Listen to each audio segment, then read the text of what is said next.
Hello जय हिंद बच्चों, मैं के master and today we are going to study about 10th SSC gravitation. पहला चैप्टर है एसएससी साइंस 1 का। तो लेट्स गेट स्टार्टेड। पहला जो टॉपिक है that is gravity. Gravity basically है क्या? ग्रेविटी क्या है? एक तरह से वो फोर्स है, और ये फोर्स क्या करता है? कोई भी ऑब्जेक्ट को अपनी तरफ अट्रैक्ट करता है। अब अगर बात करें अर्थ की, तो अर्थ और उसके ऊपर अगर कोई ऑब्जेक्ट है तो वो ऑब्जेक्ट को टूवर्ड सेंटर अट्रैक्ट करेगा। और ये जो फोर्स होता है ये वीकेस्ट फोर्स होता है, वीकेस्ट फोर्स। अब ये क्या करेगा? ये अट्रैक्ट करेगा कहाँ पे? Towards centre. तो इतना याद रखो। अब दूसरा जो टॉपिक है that is circular motion and centripetal force. अब 9th स्टैंडर्ड में हम लोगों ने पढ़ा था कि फोर्स अगर किसी ऑब्जेक्ट पे लग रहा है तो उस फोर्स की वजह से वो ऑब्जेक्ट मोशन में आएगा। बट यहाँ पे हो क्या रहा है कि एक ऑब्जेक्ट है वो सर्कुलर मोशन में आ रहा है। Suppose this is an object, और ये ऑब्जेक्ट एक सर्कुलर मोशन में आ रहा है, जैसे अर्थ एंड मून। मून जो है वो सर्कुलर मोशन में है। बट यहाँ पे देखो क्या है, अब इस ऑब्जेक्ट पे जो फोर्स लग रहा है वो कहां से लग रहा है? सेंटर से लग रहा है। तो ये ऐसे फोर्स को हम बोलेंगे सेंट्रीपिटल फोर्स। ऐसा फोर्स जो अलोंग द रेडियस लग रहा है या डायरेक्टेड टुवर्ड्स द सेंटर है। अलोंग द रेडियस या फिर डायरेक्टेड टुवर्ड्स द सेंटर है, ऐसे फोर्स को हम बोलेंगे सेंट्रीपिटल फोर्स, या फिर सेंटर सिकिंग फोर्स भी बोलते हैं। Centre seeking force.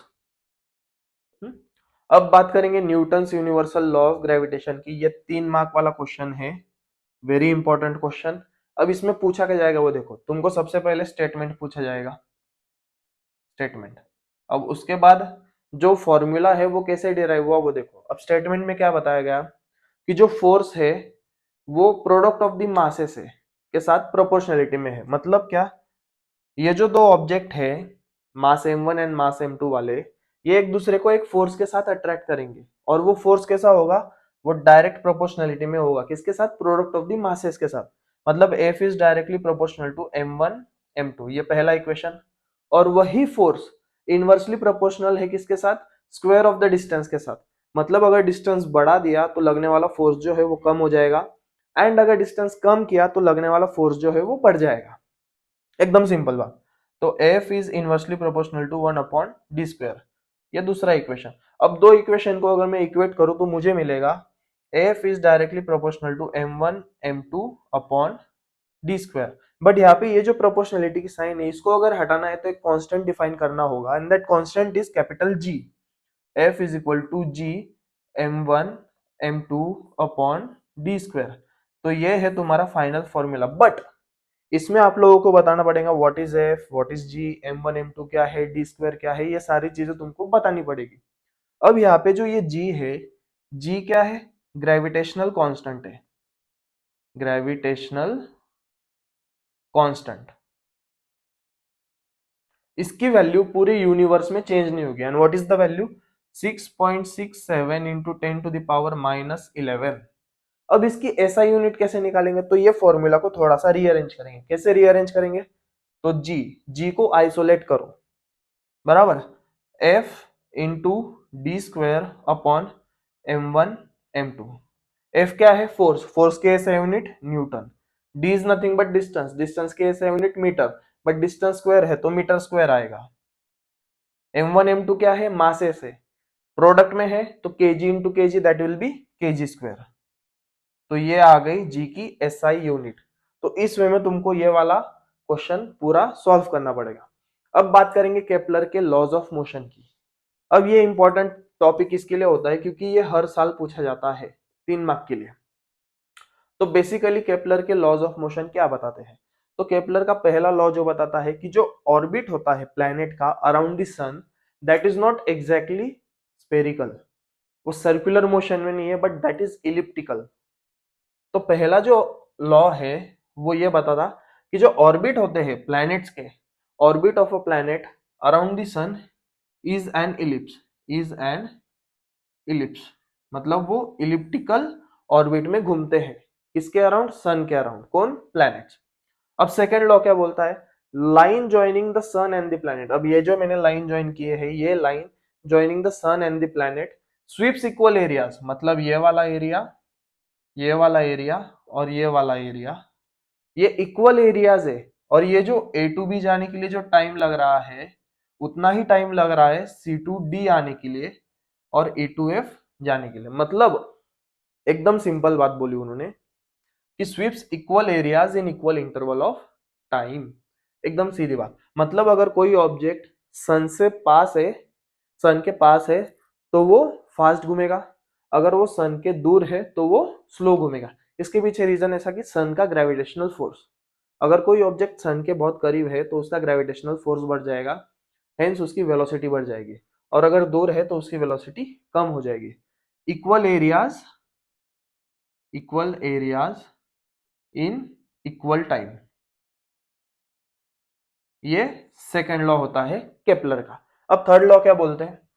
मतलब एक प्लेनेट अगर सन के करीब है दूसरे प्लेनेट से तो उसको एक रिवॉल्यूशन कंप्लीट करने के लिए कम टाइम लगेगा, वही सेकंड प्लेनेट को ज्यादा टाइम लगेगा क्योंकि डिस्टेंस बढ़ गया, वही थर्ड प्लेनेट को रिवॉल्व करने के लिए ज्यादा टाइम लगेगा क्योंकि डिस्टेंस और बढ़ गया।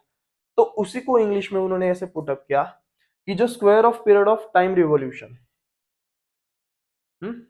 या फिर पीरियड ऑफ रिवॉल्यूशन, मतलब टी मतलब क्या है, पीरियड ऑफ रिवॉल्यूशन, और उसका क्या square, is directly proportional to, किसके साथ प्रोपोर्शनल है, क्यूब, किसका cube, of the mean distance, ये मीन डिस्टेंस के साथ प्रोपोर्शनलिटी में, मतलब जितना डिस्टेंस बढ़ेगा उतना टाइम बढ़ेगा उसको रिवॉल्व करने के लिए।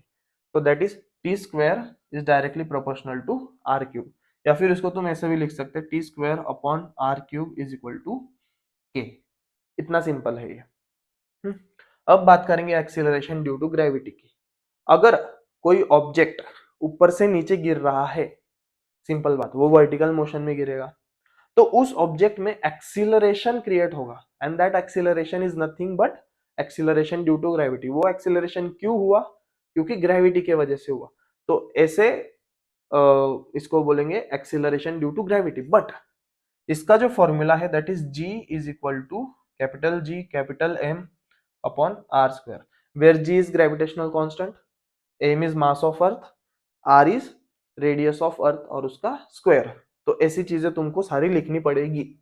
एंड उसका फॉर्मूला क्या है? अगर जी की वैल्यू निकालनी है तो उसके लिए हमको ये सारी वैल्यूज पुट करनी पड़ेगी। तो जी की क्या वैल्यू है? 6.67 into 10⁻11 into mass of earth 6 into 10⁻24 upon radius of अर्थ का स्क्वायर, तो वो कितना है? 6.4 इंटू 10⁻6। ये आएगा तुम्हारा, क्या बोलते हैं हम, एक्सीलरेशन ड्यू टू ग्रेविटी। अब इसकी जो वैल्यू है that is 9.77 metre per second square, ये वैल्यू होती है जी की। बट यहाँ पे एक चीज हमेशा याद रखना कि ये वैल्यू कांस्टेंट नहीं है, ये वैल्यूज चेंज होती रहती है। ये चेंज कैसे होगी? Along the surface of the अर्थ, फिर उसके बाद हाइट के साथ और डेप्थ के साथ। मतलब सिंपल बात है, अगर सरफेस अगर देखा जाए तो पोल पे अर्थ फ्लैट है, इक्वेटर पे वो बल्ज आउट है। मतलब सेंटर से अगर डिस्टेंस लिया तो पोल तक का डिस्टेंस बहुत कम है एज कंपेरेटिवली इक्वेटर तक का डिस्टेंस, और अगर डिस्टेंस ज्यादा है तो लगने वाला फोर्स कम रहेगा, डिस्टेंस कम है तो लगने वाला फोर्स ज्यादा रहेगा। तो at poles that is 9.8 and at equators that is 9.7 metre per second square, metre per second square. अब बात करेंगे सेकेंड इसमें, मतलब जैसे हाइट बढ़ती जा रही है, मतलब जैसे सपोज ये अर्थ है, ये centre of the earth that is radius, और यहां से अगर एच हाइट पे गया वो, तो डिस्टेंस बढ़ गया, तो लगने वाला जो फोर्स है वो भी कम हो जाएगा। हेंस जितना ज्यादा हम ऊपर जाएंगे उतनी एक्सीलरेशन ड्यू टू ग्रेविटी वो कम होती जाएगी। इतना क्लियर? और तीसरा जो है वो डेप्थ के साथ है। अब बात करेंगे डेप्थ की। अगर तुम बोल रहे हो कि ये centre of the earth that is R, और अगर मैं यहाँ पे आ गया तो रेडियस तो कम हो रहा है, मतलब डिस्टेंस कम हो रहा है, मतलब ग्रेविटी बढ़नी चाहिए। नहीं लाला, ऐसा मत कर। ये देख, यहाँ पे क्या होगा कि इतना मास भी तो कम होगा, इतना मास भी तो कम होगा, वो मास कंसीडर में ही नहीं आता। और जैसे तुम टूवर्ड्स द सेंटर चले गए तो mass is zero at the centre of earth, और अगर मास जीरो हो गया तो acceleration due to gravity at centre of the earth is zero. इतना याद रहेगा लाला? चलो आगे बढ़ेंगे। अब बेसिकली फ्री फॉल होता क्या है? फ्री फॉल एक ऐसा फॉल है जिसके अंदर या फिर जिसके ऊपर, अंदर नहीं, जिसके ऊपर सिर्फ और सिर्फ ग्रेविटेशनल फोर्स एक्ट हो रहा है। मतलब हम कहेंगे अब अर्थ पे टेक्निकली फ्री फॉल पॉसिबल नहीं क्योंकि एयर रेजिस्टेंस है। बट यही अगर मैं बोलूं कि जो हमारा मून है वो रिवॉल्व कर रहा है अराउंड दी अर्थ, और उस पर लगने वाला फोर्स कैसा है, ग्रेविटेशनल फोर्स है, वो सिंगल फोर्स लग रहा है। ऐसा नहीं कि वो गिरना चाहिए, ये पॉइंट है ही नहीं कि वो गिर क्यों नहीं रहा है। द पॉइंट इज कि एक ही फोर्स लगना चाहिए and that force is gravitational force, जो कि मून के ऊपर लग रहा है। तो हम बोलेंगे कि moon is also under free fall, not necessarily कि वो गिरना ही चाहिए। तो ऐसा फॉल जिसके ऊपर solely gravitational force is acting, सिर्फ और सिर्फ ग्रेविटेशनल फोर्स एक्ट हो रहा है, ऐसे फॉल को हम बोलेंगे फ्री फॉल। और ये कहाँ पॉसिबल है, ये मून पे पॉसिबल है क्योंकि मून पे एटमॉस्फेयर है ही नहीं। इफ एटमॉस्फेयर नहीं है तो एयर नहीं है, एयर नहीं है तो एयर रेजिस्टेंस नहीं है। सो टेक्निकली अर्थ पे फ्री फॉल पॉसिबल नहीं है बिकॉज ऑफ एयर रेजिस्टेंस। तो ये हो गया फ्री फॉल, ये तो आता ही आता है। अब बात करेंगे मास एंड वेट की। इस पे डिफरेंस बिटवीन पूछा जाएगा, डिफरेंस बिटवीन। अब इसमें पॉइंट क्या लिखना है, मास क्या है, amount of matter, amount of matter. और वेट क्या है, weight is the force, weight क्या है, फोर्स है by which the earth gravity is pulling an object. Weight क्या है, फोर्स है।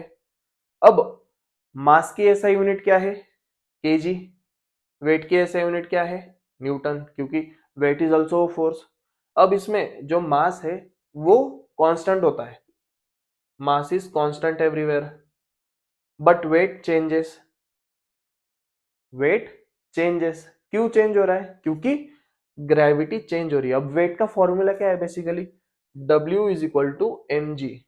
मतलब अगर ये g है, g अर्थ पे 9.8 है, मून पे that will be something else, Jupiter पे वो अलग होगी। बट जैसे g चेंज होगा वेट चेंज होगा। तो mass is constant and weight changes. ऐसे 2 3 4 पॉइंट तुम लोगों ने लिखने हैं।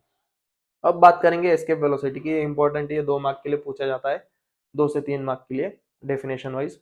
तो मतलब बेसिकली एस्केप वेलोसिटी है क्या एक्चुअली, अगर मुझे अर्थ सरफेस पर से एक रॉकेट लॉन्च करना है और ये जो है, ये डॉटेड लाइन जो है, ये अर्थ की ग्रेविटेशनल फील्ड है, मतलब यहां तक अर्थ की ग्रेविटेशनल फील्ड एक्ट करती है। अब मुझे ये ऑब्जेक्ट को ग्रेविटेशनल फील्ड के ऊपर भेजना है, मतलब स्पेस में, तो मुझे एक अमाउंट ऑफ वेलोसिटी लगेगी, एक minimum required velocity, minimum required velocity, जिसके वजह से ये रॉकेट वापस नीचे ना आए। मतलब इतनी मिनिमम इनिशियल वेलोसिटी चाहिए ताकि ये ऑब्जेक्ट सीधा अर्थ के ग्रेविटेशनल पुल को एस्केप कर सके और फॉल बैक ना करे ऑन द अर्थ सरफेस। ऐसी वेलोसिटी को हम बोलेंगे एस्केप वेलोसिटी। इतना क्लियर है। अब उसका भी फॉर्मूला है, v escape is equal to under root 2g r, ये एस्केप वेलोसिटी का formula. And escape velocity for earth, escape velocity for earth वो कितनी है, 11.2 किलोमीटर पर सेकेंड। मतलब 11.2 किलोमीटर पर सेकेंड जितनी वेलोसिटी चाहिए इन ऑर्डर टू वो ऑब्जेक्ट ऊपर जाएगा, एस्केप करेगा अर्थ की ग्रेविटेशनल फील्ड को, and it will not fall back on the earth surface. ऐसे वेलोसिटी को हम बोलेंगे एस्केप वेलोसिटी। क्लियर है इतना। चलो जल्दी से इतना शॉर्ट नोट बना लो एंड रिवीजन कर लो। मिलते हैं न्यूमेरिकल वाले सेशन में। चलो जय हिंद।